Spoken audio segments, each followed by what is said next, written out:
నమస్కారం దూరదర్శన్ యాదగిరి వార్తలకు స్వాగతం నేను చందన ముందుగా ముఖ్యాంశాలు చూద్దాం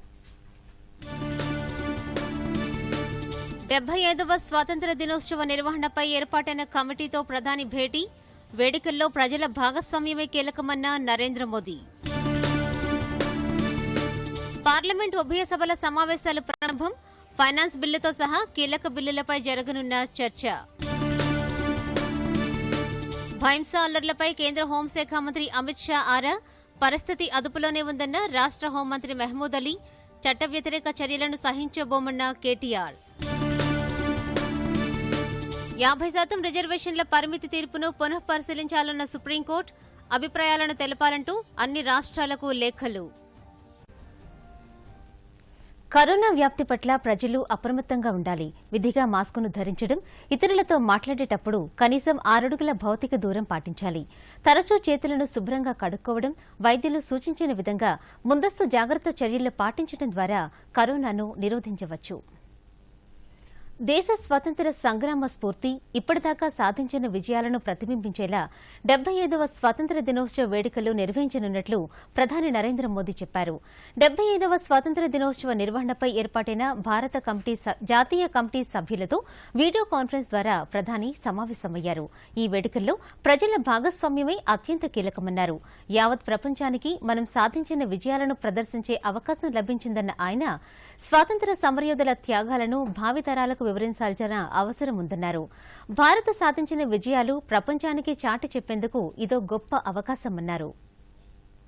75 सप्ताह भी हमारे पास हैं और बाद में पूरा साल भर है, तो इन सबको लेकर के हमें आगे जब चलना है तब इन सुझावों की बहुत अहमियत है. आपके इन सुझावों में आपका अनुभव भी झलकता है और भारत के डाइवर्स थॉट से आपका कनेक्ट भी दिखता है. यहां आजादी के 75 साल को लेकर एक मोटी मोटी रूपरेखा, एक प्रेजेंटेशन हमारे सामने प्रस्तुत किया गया. इस प्रेजेंटेशन में भी जो रूपरेखा खींची गई है उसमें भी पिछले दिनों कई अलग अलग फोरम में जो बातें आई हैं उन बातों को शामिल करने का एक छोटा मोटा प्रयास भी किया गया है, उसे शामिल किया गया है. एक तरह से प्रयास ये है कि कैसे आजादी के 75 साल का ये आयोजन, आजादी का ये अमृत महोत्सव भारत के जन जन का, भारत के हर मन का पर्व बने.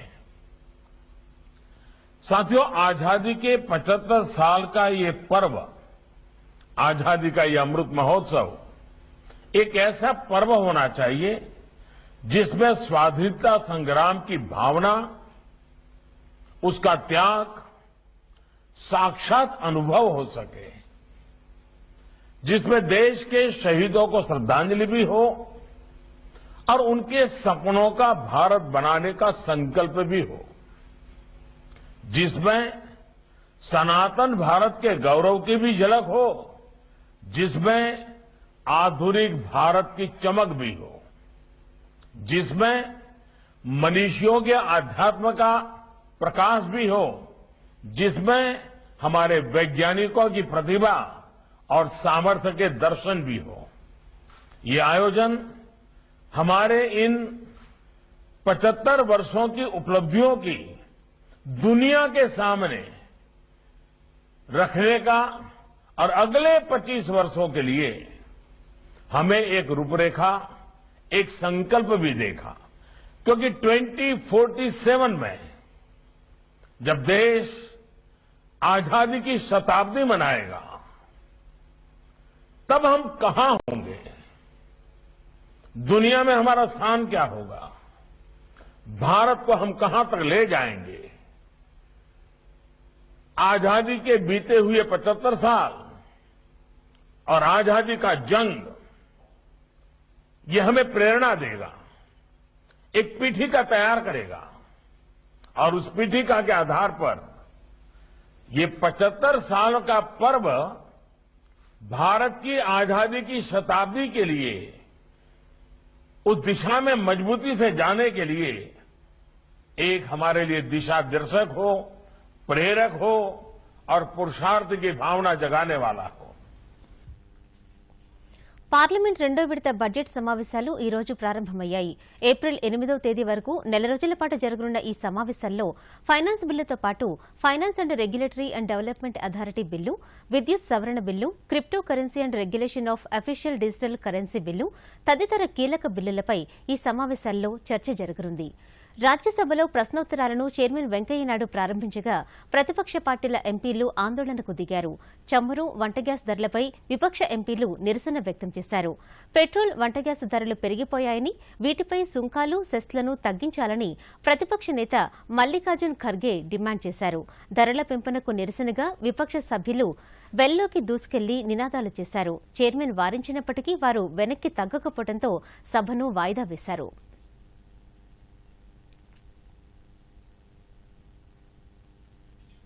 ఇక లోక్సభలోనూ ప్రశ్నోత్తరాలు కొనసాగాయి. స్పీకర్ ఓం బిర్లా ప్రశ్నోత్తరాలను ప్రారంభించగా విపక్షాల ఆందోళనతో సభ పలుమార్లు వాయిదా పడింది.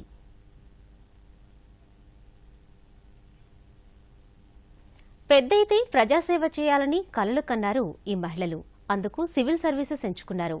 అహర్నిశలు కష్టపడి తమ కలలను సాకారం చేసుకున్నారు. ప్రస్తుతం మన రాష్ట్రంలో పలువురు మహిళా ఐఏఎస్, ఐపీఎస్ అధికారులు ప్రజా సంక్షేమమే ధ్యేయంగా పనిచేస్తూ సమాజం అభ్యున్నతికి పాటుపడుతున్నారు. యువతకు స్ఫూర్తిదాయకంగా నిలుస్తున్నారు. అంతర్జాతీయ మహిళా దినోత్సవం సందర్భంగా దూరదర్శన్ వారిని పలకరించింది. మరిన్ని వివరాలు ఇప్పుడు చూద్దాం.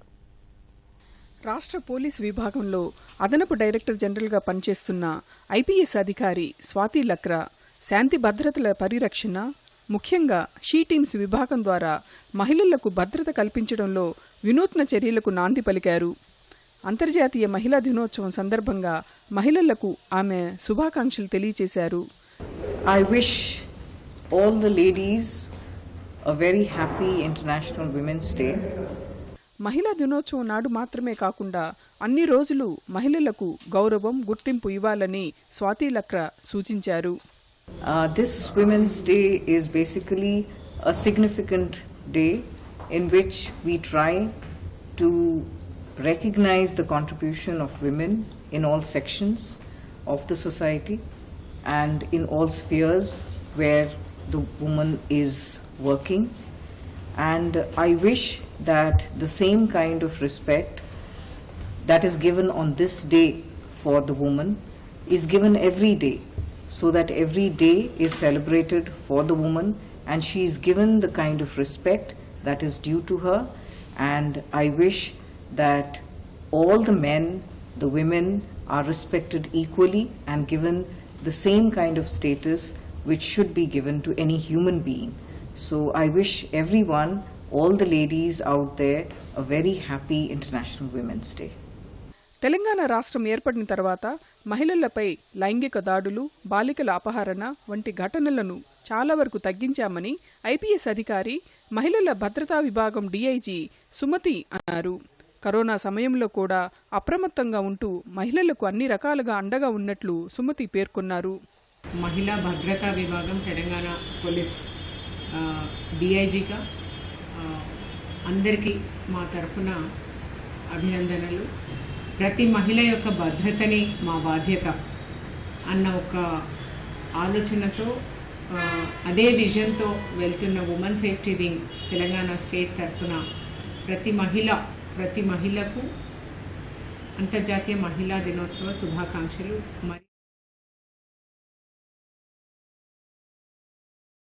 హాయ్ మామ్, మళ్ళీ షాపింగా? మాయా, మీరు దీన్ని గారాబం చేసేశారు. లిమిట్ గా చేస్తే ఏది చెడ్డది కాదు. లిమిట్ లేకుండా షాపింగ్ చేస్తుంది మీ కార్డ్ తో యాడ్ ఆన్ కరా. నేనైతే కార్డుకి లిమిట్ సెట్ చేసేసాను. దానివల్ల లాభం ఏంటంటే రిస్క్ తగ్గిపోతుంది. అంతేకాక ఫ్రాడ్ జరిగినా కూడా వెంటనే బ్యాంక్ చెప్పండి, నష్టం తక్కువ. నెక్స్ట్ టైం ఈ pink dress. You are the limit. Limit మాత్రం సెట్టే. ఆర్బీఐ అంటుంది, విషయాలు తెలుసుకోండి, జాగరూకంగా ఉండండి. ఎదుగు ఎదుగు ఎదగాలి నాతో,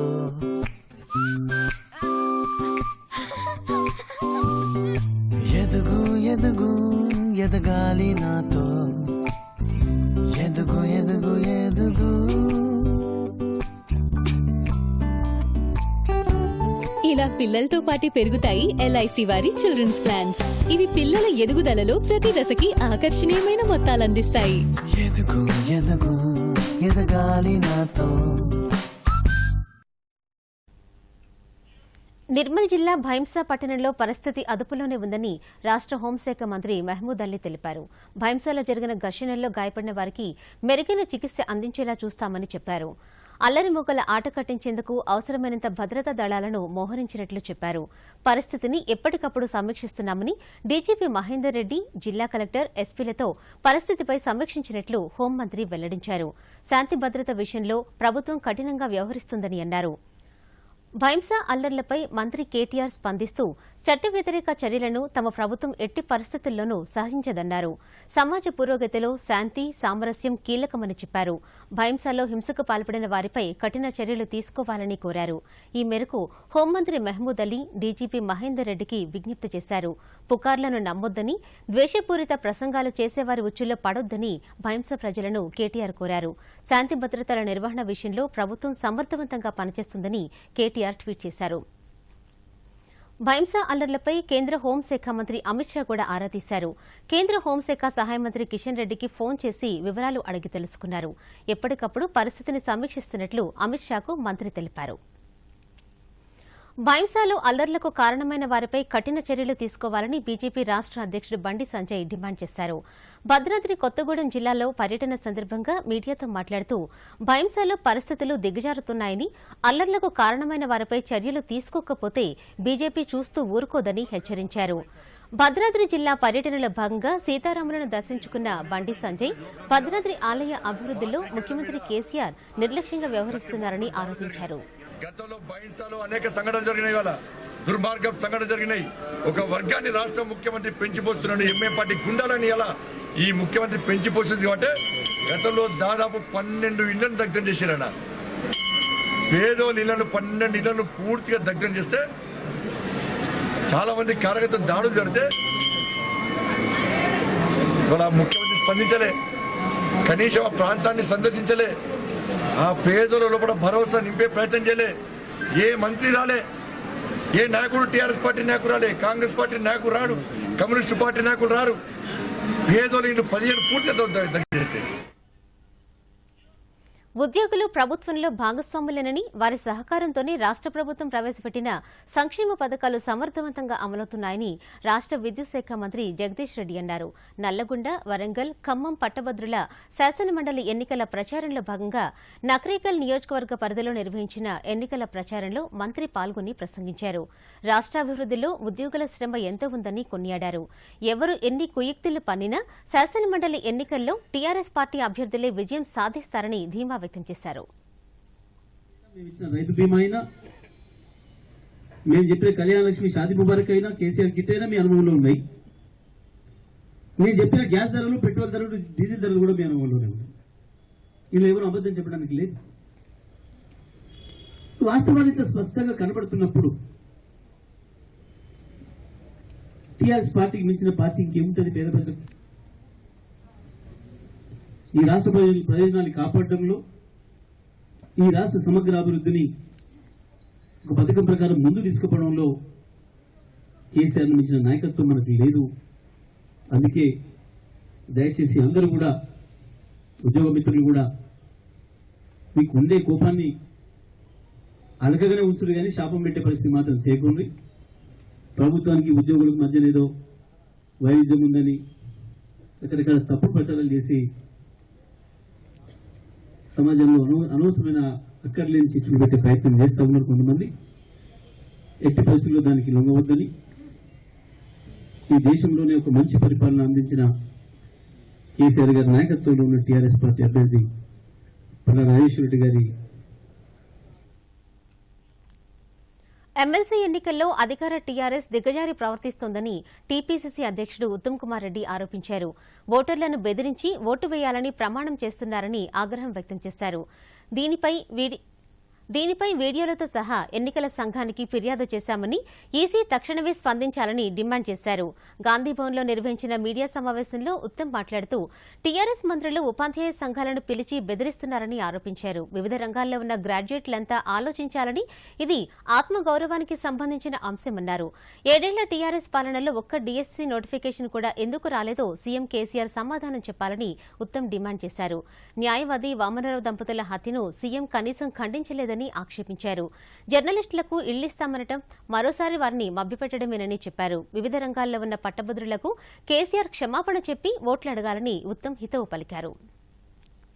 రిజర్వేషన్లపై 50% పరిమితి విధిస్తూ 1992లో 9 మంది న్యాయమూర్తులతో కూడిన ధర్మాసనం వెలువరించిన తీర్పు ఉత్తర్వులను పునఃపరిశీలించాలని సర్వోన్నత న్యాయస్థానం పేర్కొంది. ఇందిరా సాహ్ని జడ్జిమెంట్ వెలువడి దాదాపు 3 దశాబ్దాలవుతున్న క్రమంలో పలుమార్లు జరిగిన రాజ్యాంగ సవరణలు, సామాజిక ఆర్థిక మార్పుల నేపథ్యంలో కోటాపై పరిమితిని పునఃసమీక్షించాలని సుప్రీంకోర్టు స్పష్టం చేసింది. రిజర్వేషన్లపై ప్రస్తుతం ఉన్న 50% పరిమితిని పెంచాల్సిన అవసరం ఉందా అనే అంశంతో పాటు ఆర్థికంగా వెనుకబడిన వర్గాల కోటాపైన అభిప్రాయం కోరుతూ అన్ని రాష్ట్ర ప్రభుత్వాలు, కేంద్రపాలిత ప్రాంతాలకు జస్టిస్ అశోక్ భూషణ్ నేతృత్వంలోని justice L Nageswara Rao, justice S Abdul Nazeer, justice Hemant Gupta, justice S Ravindra భట్తో కూడిన సుప్రీంకోర్టు బెంచ్ నోటీసులు జారీ చేసింది.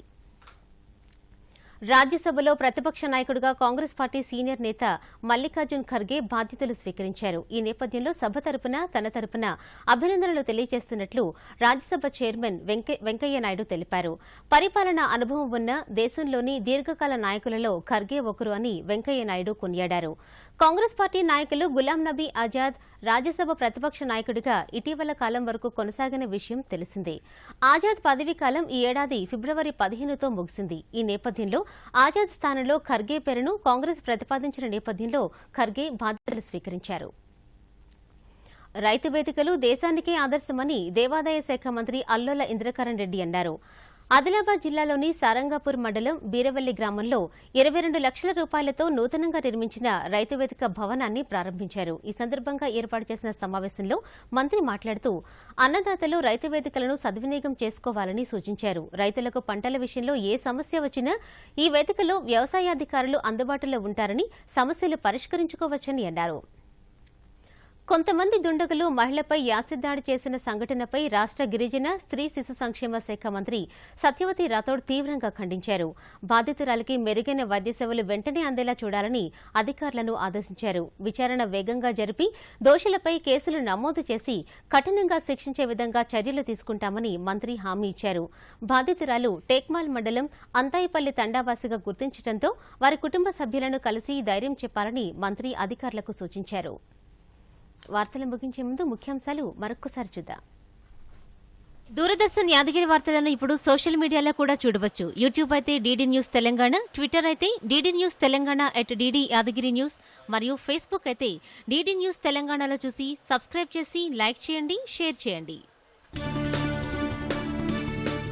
75వ స్వాతంత్ర దినోత్సవ నిర్వహణపై ఏర్పాటైన కమిటీతో ప్రధాని భేటీ, వేడుకల్లో ప్రజల భాగస్వామ్యమే కీలకమన్న నరేంద్ర మోదీ. పార్లమెంట్ ఉభయ సభల సమావేశాలు ప్రారంభం, ఫైనాన్స్ బిల్లుతో సహా కీలక బిల్లులపై జరగనున్న చర్చ. భైంసా అల్లర్లపై కేంద్ర హోంశాఖ మంత్రి అమిత్ షా ఆరా, పరిస్థితి అదుపులోనే ఉందన్న రాష్ట్ర హోంమంత్రి మహమూద్ అలీ, చట్ట వ్యతిరేక చర్యలను సహించబోమన్న కేటీఆర్. 50% రిజర్వేషన్ల పరిమితి తీర్పును పునఃపరిశీలించాలన్న సుప్రీంకోర్టు, అభిప్రాయాలను తెలపాలంటూ అన్ని రాష్ట్రాలకు లేఖలు.